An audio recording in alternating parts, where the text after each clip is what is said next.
আজকালকার ছেলেদের প্রতি আমার একদম বিশ্বাস নেই। তাই আমি চাচ্ছি তুই বিয়ে করে বউ সাথে নিয়ে তারপর বিদেশে যাবি। আমার ছেলে বউ হতে হবে ভদ্র, নম্র, সুশীল, রুচিশীল।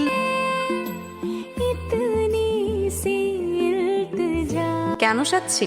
আজ আমাকে বর পক্ষ দেখতে আসছে। ছেলেমেয়েরা একটু আলাদাভাবে কথা বলুক। ফেস কাটিংও ঠিকঠাক, 10-এ 6 দেয়া আছে।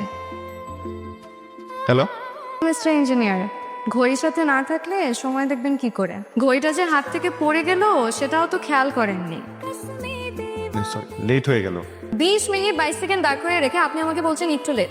এখন নিশ্চয়ই বলবেন যে আসার সময় আমি রাস্তায় জ্যাম পেয়েছি, কিন্তু আপনাকে জানিয়ে রাখি রাজশাহী শহরে কিন্তু কোনো জ্যাম নেই। আমি বিশ্বাস করি না, কারণ আপনি রাস্তায় দাঁড়ালে অটো জ্যাম লেগে যাবে।